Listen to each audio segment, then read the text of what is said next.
The problem now is to rethink the whole strategy of the IMF and to think about how to make sure that there isn't a collapse of the economy this year.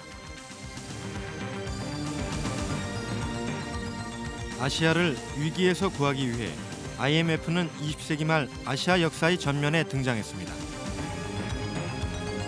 그러나 지금 아시아엔 IMF를 비판하는 목소리가 높아지고 있습니다. IMF는 아시아의 위기를 해결할 해법을 모른다는 것입니다.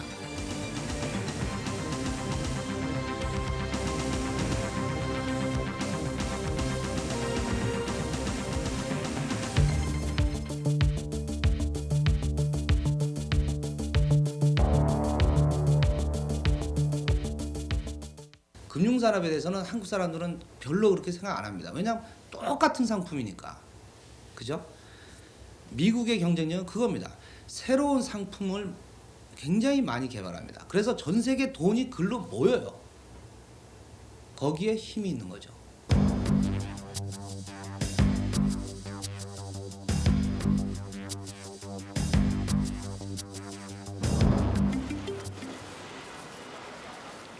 불굴의 파워, 아메리카 수소가 월스트리트를 상징하듯 월스트리트의 국제금융은 80년대 이후 놀라운 속도로 성장했습니다.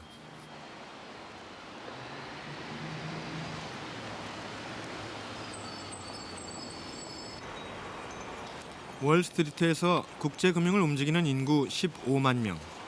이들은 컴퓨터 앞에 앉아 하루에 1조 4천억 달러에 달하는 엄청난 돈을 지배하고 있습니다. 하루에도 아시아를 위기에서 구해내고도 남을 달러를 움직이고 있는 것입니다.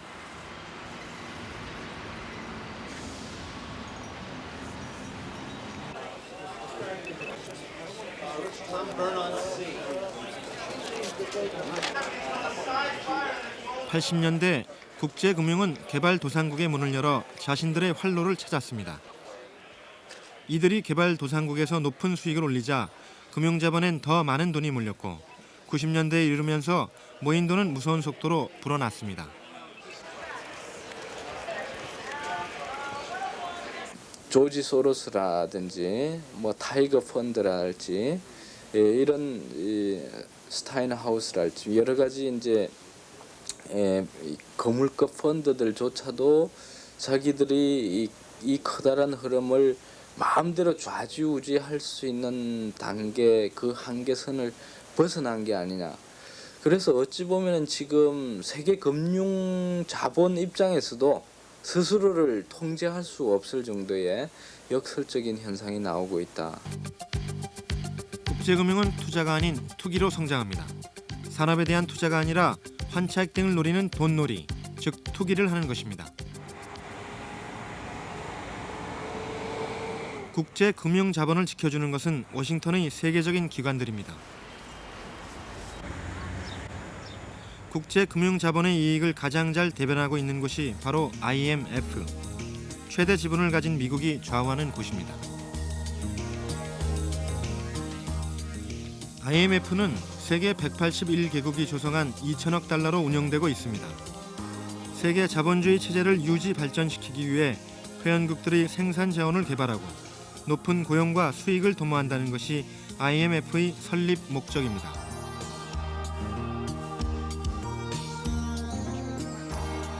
그러나 IMF는 미국을 중심으로 움직이고 있기 때문에 실제 회원국들의 현실을 반영하지 못한다는 비난을 받고 있습니다. The IMF, in the end, actually decreased the confidence of the investors and raised the sense of panic.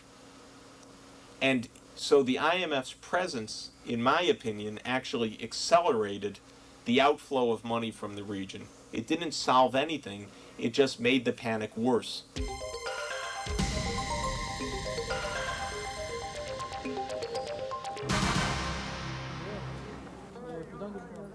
IMF가 위기를 심화시킨다는 지적은 아시아 문제를 건드리기 시작하면서 돌출됐습니다. IMF의 원칙은 재정 긴축과 고금리, 국제금융이 안정적으로 돈을 회수하려면 돈을 빌린 나라가 재정을 줄여서라도 흑자를 내야 한다는 것입니다.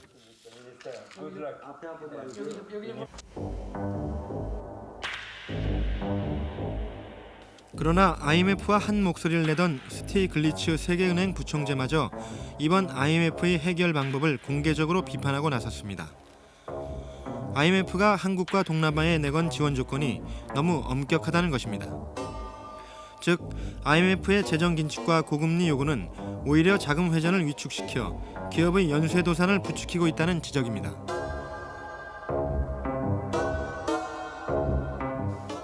I liken it to walking down the street and all of a sudden you see an ambulance in front of a house. It doesn't calm you down.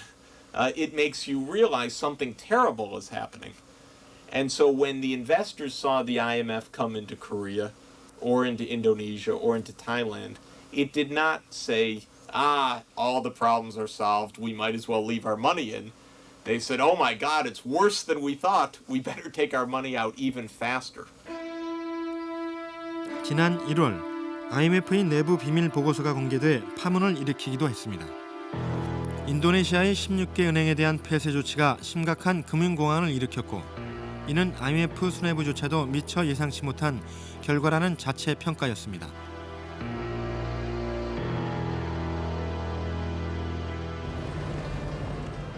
그렇다면 IMF가 인도네시아에서 범한 오류란 어떤 것일까? 지난해 11월 IMF가 인도네시아에 들어가 가장 먼저 한 일은 대량의 부실은행 폐쇄였습니다. 무려 16개 은행이 폐쇄되자 나머지 은행들에선 심각한 예금 인출 사태가 벌어졌습니다. 2달간 무려 20억 달러가 빠져나갔습니다. 그리고 마침내 인도네시아의 루피화는 폭락했습니다. 인도네시아 국민들이 허리띠를 2배로 졸라매야 하는 상황이 된 것입니다. And the IMF did another very funny thing in a way. I can understand their logic, but they couldn't understand the logic of the Indonesians, I'm afraid. They said that one of the banks that should close was President Suharto's son's bank. That sent a very strong message to the people of Indonesia that no single bank in the country was safe. Because even the president's own son's bank was closed. And so the signal was not what the IMF thinks when it sits around and talks about economic reform. Look at how good we are at reform. The signal was much more commonsensical, which was there's no single bank in this country where I can keep my money. And so when the Indonesians panicked, it was absolutely awful. For November, virtually every bank in the country of Indonesian national ownership failed. IMF는 한국에서도 같은 오류를 범했습니다. 재정 긴축과 고금리 정책으로 시중에 돈이 돌지 않게 된 것입니다. 더욱이 IMF는 서둘러 종금사들을 정리해 은행들을 위축시켰고 한국 경제는 필요 이상으로 얼어붙었습니다. 재산을 초과함으로써 경영 개선의 이행 이루어지기 어렵다고 판단되었기 때문에 긴급한 조치로서 계약 이전의 결정을 결국 한 달 만에 IMF는 스스로 올해 한국의 성장률을 수정했습니다. 부분적이나마 IMF가 한국을 잘못 진단했음을 시인한 셈입니다. Now in Korea, I think one of the things that happened when these banks were closed down in December was that all of the other banks in Korea said, we're next. We better stop making loans. We better start demanding the repayment of loans because we have to make a good cash position for ourselves so the IMF won't close us down also. That kind of loan stopped cold in Korea. And all of a sudden, even exporters couldn't make purchases from abroad of the parts they need to make the assembly, to make the Korean exports. And so the Korean economy started to crash at that point as soon as the banking system started to collapse. IMF의 오류는 이내 증명되기 시작했습니다. 가파치 등 흑자를 내던 우량 기업들이 엉뚱하게 부도를 맞는 이른바 흑자 도산이 속출한 것입니다. 금융기관들이 자금을 무조건 회수해 자금 회전이 멈춘 때문입니다. 줄지은 흑자 도산으로 경제 회복은 더욱 어려워 보입니다. 점점 더 절실해지는 것은 달러. 위기를 맞은 나라들은 외국인 투자가들 앞에 완전히 문을 열어야 합니다.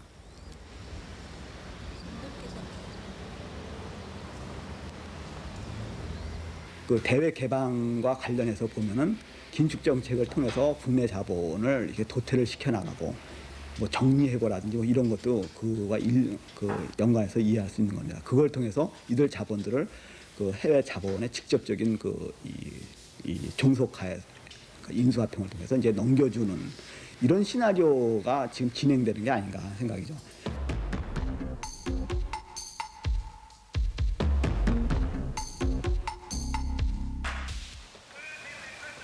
수백억 달러의 구제금융 이후에도 추락하는 아시아.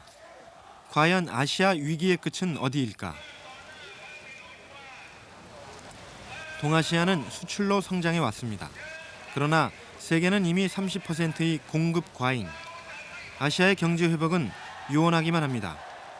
따라서 아시아에서 나타난 위기는 점차 세계로 확산될지 모른다는 논란이 일기 시작했습니다.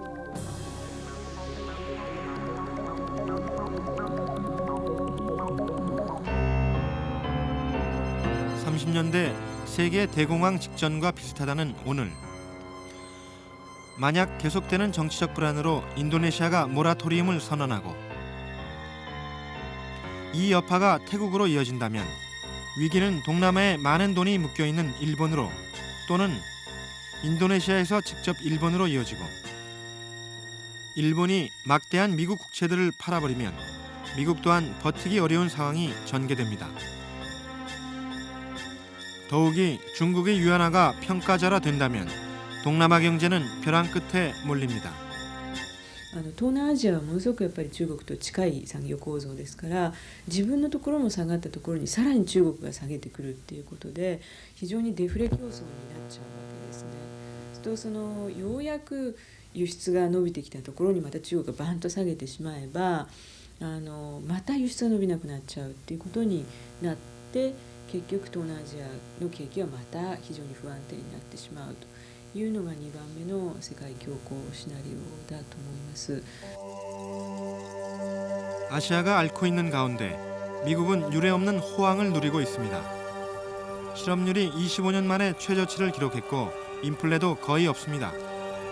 때문에 한편에선 공황의 전조가 아니냐는 우려가 나오고 다른 한편에선 미국이 아시아의 위기에 책임이 있다는 지적이 대두되고 있습니다.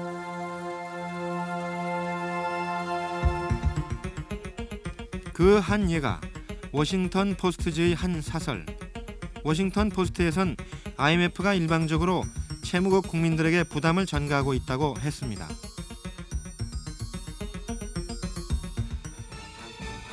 파이낸셜 타임스에선 미국 은행들을 질타했습니다. 미국의 은행들이 자신들의 잘못된 대출을 책임지지 않고 앞으로도 이득을 챙길 속셈만 채우고 있다는 것입니다.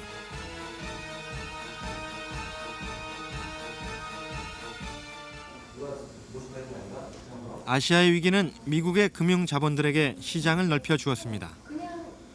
환차익 등이 커지자 아시아는 달러 투기를 하기에 더없이 좋은 투기장이 된 것입니다.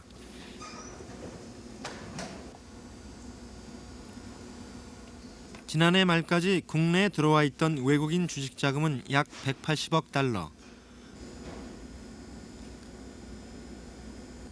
그러나 현재 외국인 주식 소유 한도는 55%로 확대됐고 한국 내 국제금융자본의 비중은 급속히 늘고 있습니다. 곧이어 주식시장은 그들에게 완전 개방될 예정입니다. 외국인들이 우리 국내 상장 기업들의 주식을 보유하는 규모가 한 18조 7천억 원 정도가 되는데 요거는 전체 우리나라 시가총액의 한 18.4% 정도가 되는 규모입니다. 요거는 우리 국내 기관 투자자들이 갖고 있는 주식보다도 지금 많은 규모입니다.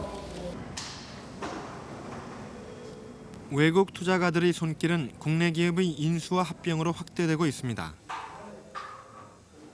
95년 설립돼 이미 10여 개의 기업의 인수 합병을 성사시킨 바 있는 한국 M&A사의 경우에도 최근 외국인 투자가들의 M&A 관련 문의가 줄을 잇고 있습니다. But I also think that it's hard to generalize across all regions in Asia right now. Right now we see better interest in Korea than in some of the ASEAN countries.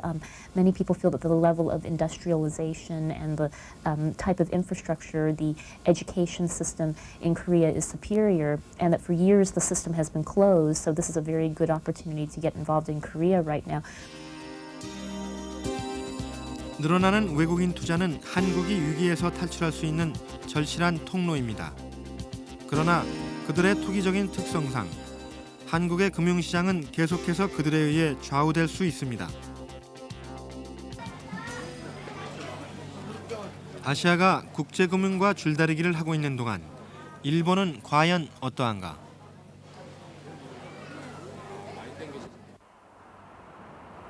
그간 동아시아 성장의 밑거름이 되었던 일본. 그러나 일본은 지금 긴 침체의 늪에 빠져 있습니다. 부동산 투기 등에 의한 거품이 빠지면서 금융계가 침몰한 것입니다.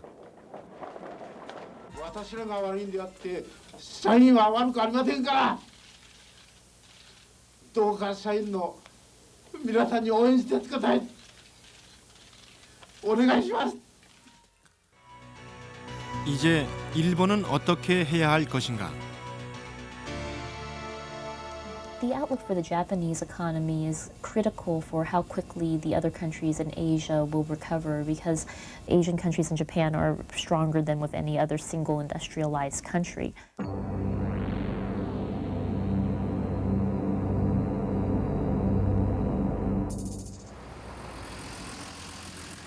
일본의 금융계가 부실해진 원인은 저금리 때문이었습니다. 연금리가 1 내지 2%. 초저금리를 보고 은행에 돈을 맡기는 사람은 없었고 은행들도 돈을 빌려줘봤자 남는 장사가 아니었습니다. 은행들이 눈을 돌린 곳은 부동산. 그러나 부동산 값이 한계에 이르자 부동산 회사들은 도산하기 시작했고 그 손실은 은행들이 떠맡아야 했습니다. 더욱이 2,600억 달러에 달한 그간의 느슨한 동아시아 투자는 아시아 위기의 한 원인이었습니다. 日本とアメリカの決定的な違いは、日本は金融機関を本当のインダストリーとして考えた歴史が非常に短いんです。金融部門から危機が起きるっていう可能性に対して大変警戒がやはり欠けていたと思います。でそれはですから我々が先に引いて危機が始まったというよりもアメリカのポートフォリオが一気に引くことによって危機が始まってしまったということですね。 경쟁력 없는 일본 금융. 비판에 초점이 된 것은 일본 관치금융의 폐해입니다. 관치금융의 총본산 대장성. 일본 경제는 대장성에서 시작되어 대장성에서 끝난다고 할 만큼 그간 대장성은 막강한 권력을 휘둘러 왔습니다. 대장성에선 그간 엔고를 막기 위해 금리를 최저 수준으로 묶어 놓았고 은행들은 높은 이자가 있는 동남아에 과잉 투자를 했습니다. 그러나 과잉 투자는 동남아의 경기를 과열시켰고 동남아로부터 수익성이 떨어지자 일본 경제는 붕괴가 가속화됐습니다. 그러나 이제 동남아와 일본 경제를 회복시켜야 하는 일본은 달러 앞에 침묵을 지키고 있을 뿐입니다. 일종의 그 정치적인 파워가 없어서 그렇습니다. 역시 미국 독주의 시대고 거기에 따라서 일본에 계신 분들도 일본 투자자들도 그런 불만을 많이 얘기합니다.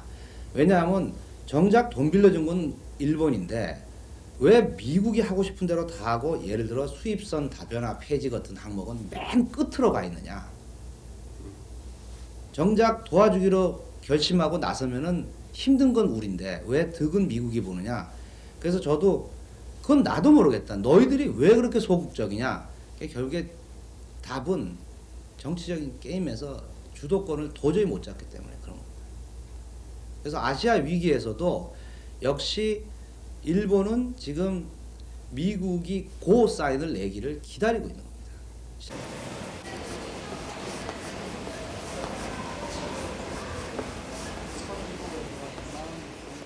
이제 한국을 선두로 아시아 각국은 경제 위기에서 벗어나기 위한 전 국민적인 노력을 하고 있습니다. 불과 한 달 만에 100톤의 금을 모은 한국인의 저력은 세계를 놀라게 하고 있습니다.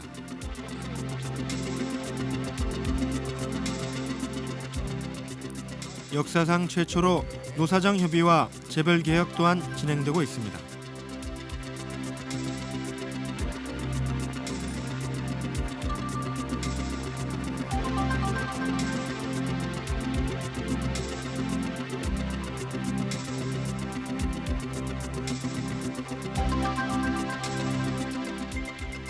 (3월) 들어 환율이 1,400원대로 떨어지자 고금리의 문제점을 인식한 한국 정부는 IMF와 금리 인하 협상을 검토했습니다. 그러나 IMF는 여전히 고금리 원칙을 고수하고 있고 올해 공식적인 정리해고 예상자만도 16만 명. 한국의 실업자는 이미 200만 명을 웃돈다는 비공식 통계가 들리는 가운데 IMF는 오히려 지금부터가 어려운 시기가 될 것임을 거듭 강조하고 있습니다.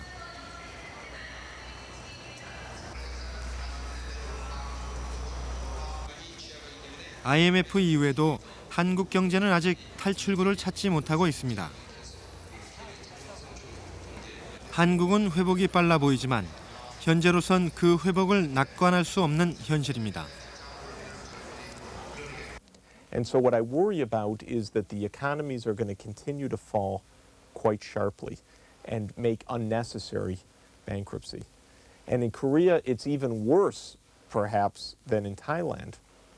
And that's because Korean enterprises have so much debt that if they go on like this with very high interest rates for a few months, you're going to have a lot of bankruptcies, one bankruptcy after another.